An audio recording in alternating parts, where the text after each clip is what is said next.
A las 8:24, como habíamos anunciado, hemos recibido aquí en la sede de RPP al ex defensor del pueblo, al abogado Walter Gutiérrez, del cual queremos saber qué significa que se haya proclamado con una vigencia desde hoy el estado de emergencia a nivel nacional. Es decir, qué derechos quedan de oficio restringidos y cuáles serían restringidos si fuera necesario en cada caso.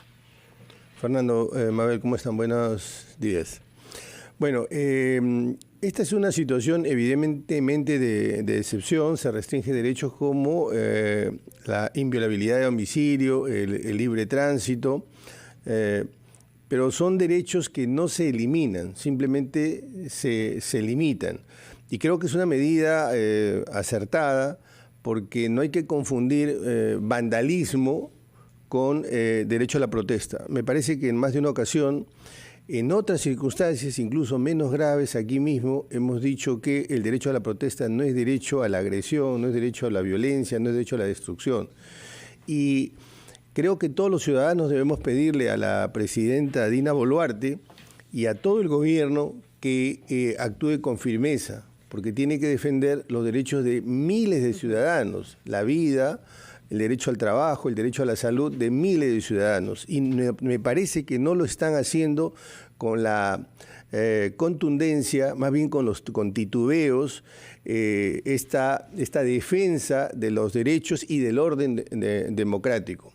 Lo cual no significa iniciar una masacre. Usted ha sido defensor del pueblo y esta institución, que tiene de vida más de 2 décadas, conoce el Perú y conoce de los conflictos sociales y conoce quiénes son las cabezas, ¿no? Y conoce también cuáles son los intereses políticos que hay detrás de ciertos movimientos sociales.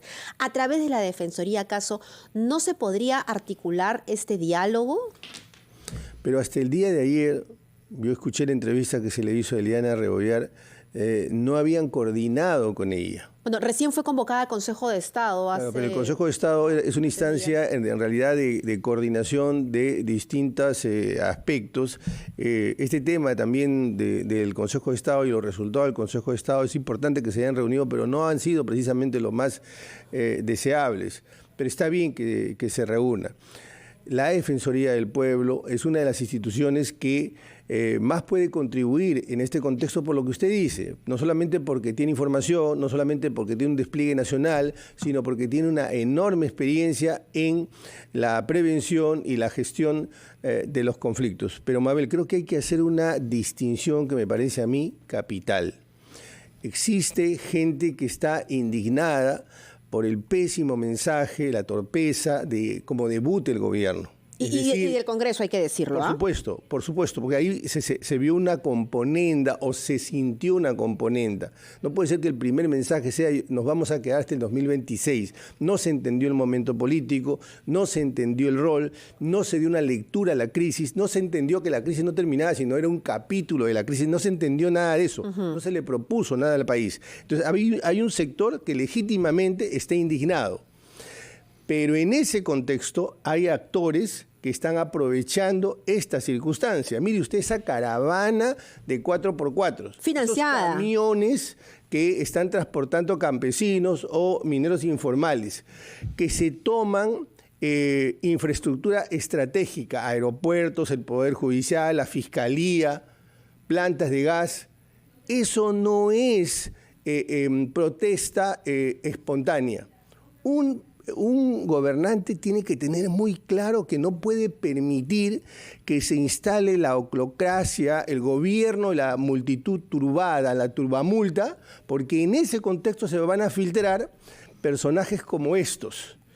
Esta situación, tengo la absoluta convicción que ha estado preparada y tengo la absoluta convicción que hay actores que tienen intereses no democráticos, no de los derechos, no intereses políticos en el sano concepto del término, sino más bien generar ese desorden para tener ganancias. De acuerdo, nos va a explicar qué actores pueden ser esos y qué ganancias son las que quieren obtener a través de este clima de caos que se ha logrado generar. Pero yo le ruego que nos lo diga, estos 2 temas, por favor, después de una breve pausa que nos permita escuchar a los anunciantes de RPP, así como los titulares, todo esto en espera del inicio de la audiencia que decidirá ya sobre el futuro penal del señor Pedro Castillo, que estaba prevista para las 8:30. Estamos conversando con el ex defensor del pueblo, Walter Gutiérrez. Señor Gutiérrez, usted como defensor y antes como decano del Colegio de Abogados, como abogado en general, siempre hizo un distingo claro entre el derecho a la protesta social y la delincuencia que puede aprovechar de esa protesta para expresarse. En este caso, antes de ir a la pausa, lo que nos ha dicho es que en el caso que estamos viendo hay evidencias de que ha habido una preparación antes del desencadenamiento de los acontecimientos y que usted cree que es razonable prever que han habido personas que tenían intereses en obtener ganancias, objetivos previstos de lo que está pasando en el terreno social. Explíquenos esa idea, por favor. Tal vez primero establecer esta premisa. Castillo no gobernó. Castillo parasitó en el gobierno junto con el señor Cerrón, con el señor Bermejo, con el señor Aníbal Torres Vázquez. No hay una política pública que diseñaran y mucho menos que implementaran. Lo que crearon fueron redes de clientelaje, compadrazgos. Por eso es que tan pronto llegaron, aprobaron la legalización de un sindicato de profesores, por eso es que tomaron las prefecturas, por eso es que degradaron al máximo el Estado, lo debilitaron el Estado y lo preñaron de funcionarios incompetentes que le servían. Por eso es que ahora ve usted que al señor Castillo le alcanzan un teléfono. Entonces, corrupción e ineficiencia ha sido el santo y seña de este gobierno. Pero a eso, si usted le suma ya intereses que anteceden a Castillo, como son los mineros ilegales, como son determinados sectores que tienen interés justamente que no se instale un gobierno fuerte, y cuando digo fuerte no digo prepotente, no digo violento, sino un gobierno con autoridad. La primera regla de un mandatario, de una mandataria, es reconocer sus propias limitaciones y convocar a gente que la pueda ayudar. Hay funcionarios, hay ministros interesantes. Yo estoy viendo la tarea y el esfuerzo que está haciendo el ministro de Defensa, por ejemplo. ¿Cree que el gabinete está limitado? Claramente. Si usted me preguntara en el grupo, en el equipo que hay, la nieta de Javier Pérez de Cuéllar es una figura importante, con cierta experiencia y con un enfoque claro. Yo he tenido oportunidad de interactuar con ella, el propio Alberto Otárola. No conozco a varios, sé que son funcionarios que han estado en el Estado, son técnicos, pero aquí se requiere una lectura política. No hay una lectura política del momento. Permítame la pregunta, sí. ¿A usted le ofrecieron ser primer ministro? No.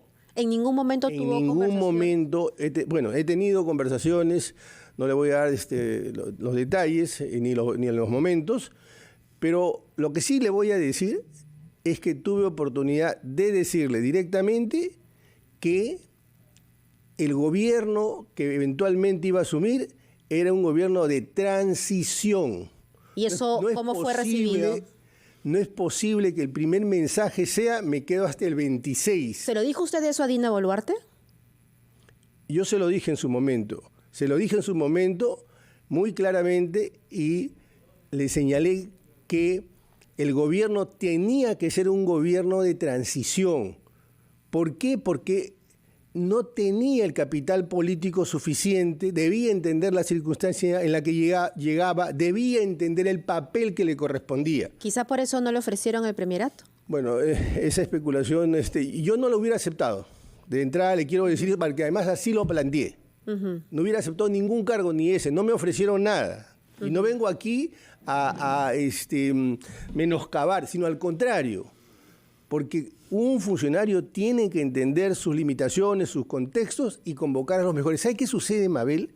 Desafortunadamente, el Perú sufre de un subdesarrollo político, porque así como hay subdesarrollo económico, hay subdesarrollo político. Hay incentivos perversos para que haya una selección adversa. Solo lleguen los peores. Llegan los que más mienten, llegan los que no tienen escrúpulos, llegan los que no tienen experiencia. Y por eso no podemos someternos a agendas que nos quieran imponer. ¿Pedro Angulo le parece una buena elección? Permítame terminar esta idea. Necesitamos una reforma política urgente. No podemos ir a elecciones. Antes de entrar al ámbito del Congreso. Y con esto termino. Le doy el espacio para la pregunta, discúlpeme. Mire, me parece razonable lo planteado por el gobierno hasta abril. Es absolutamente razonable. Abril del 24. Abril del 24, sí. Me parece muy razonable y hay que respaldar este gobierno. Hay que respaldar lo razonable. Bien, antes de entrar al ámbito legislativo, porque es lo que se va a discutir hoy en el Congreso de la República, ¿le parece una buena elección el señor Pedro Angulo como primer ministro por lo que hemos visto en estos primeros días? El doctor Pedro Angulo, ex decano del Colegio de Abogados, es procurador, tiene otras competencias, otros atributos, no es la persona para este momento. Y yo creo, y él es una persona muy bien intencionada y ese es un acto de responsabilidad. Él debe entender que no tiene esas competencias. Si me apura y me pregunta en este momento, el señor Otaro es el presidente del Consejo de Ministros en los hechos. Bueno, hemos comprendido entonces sus posiciones sobre eso. Ahora, usted ha dicho algo de fondo, que este gobierno debió asumirse desde el principio como un gobierno de transición y en consecuencia orientarse a elecciones generales anticipadas. Pero los hechos saben al mismo tiempo que para ir a eso hace falta algunas reformas, de manera que las elecciones que se lleven a cabo en abril del año 24 no nos conduzcan a la misma alternativa infeliz que llevó a la victoria de Pedro Castillo. ¿Qué reformas deben ser hechas con apuro? No hay menos de una docena, pero le mencionaré 3 o 4. Sí. La primera de ellas, el artículo 117 de la Constitución. Sí. No puede ser que por interpretaciones retorcidas resulte que el presidente tiene patente de corso para delinquir. Eso es inaceptable, ¿no? 2, la bicameralidad. El principal acto de fuerza, de poder del Estado es el acto legislativo. Regula su libertad, regula el patrimonio, regula todo. Y resulta que tenemos una sola Cámara, y además a menudo inexperta porque no hay reelección. Por lo tanto, tiene que haber segunda Cámara. De acuerdo. Y tiene que haber reelección. Tercer punto, reelección entonces. Y tiene que haber una renovación por mitades a mitad del periodo. Y esto es fundamental porque eso también es una señal al Congreso que no tienen patente de corso, que yo ciudadano te estoy mirando, yo ciudadano te voy a evaluar. Porque es un cheque en blanco de 5 años para hacer lo que quieran. Es un enorme poder. El poder del Estado es un enorme poder. Un poder coactivo, un poder con un conjunto de instituciones, un poder recaudatorio, un poder que limita nuestras libertades. Y se los entregamos ¿a quiénes? Y hay una crítica para todos. No es posible que entreguemos la dirigencia del país a gente aventurera, a gente improvisada, a gente que no tiene experiencia. ¿Cómo se hace para evitar eso? Recuerde usted que el año 2021, 21, en agosto, en esta misma radio, nosotros nos opusimos frontalmente a la manera como el presidente de la República designó a los ministros. Diciendo no, y se interpretaba que el presidente tenía toda libertad para designar un ministro. Eso no es posible. Recuerdo un comunicado diciendo que hay un marco normativo que fija la libertad del presidente. A ver, el concepto de eficiencia tiene que estar explícitamente en la Constitución. Tuvimos que construirlo en la Defensoría, porque quienes conducen esta radio tienen que ser las personas más eficientes. Quienes conducen cualquier organización tienen que ser las personas más eficientes. El Estado también. Hace tiempo, hace ya mucho tiempo, las regiones están gritándonos, están diciéndole a la capital que el Perú es más allá de Lima. ¿Cómo cambiamos esa representación? Tenemos más de 30 congresistas, entiendo porque hay una densidad poblacional muy importante en la capital, pero ¿cómo hacemos para que la voz de las regiones también sea escuchada en el Congreso de la República? Mire, Mabel, nosotros probablemente tengamos el Congreso más pequeño del mundo. No es popular decirlo, pero se necesitan más congresistas. Sí,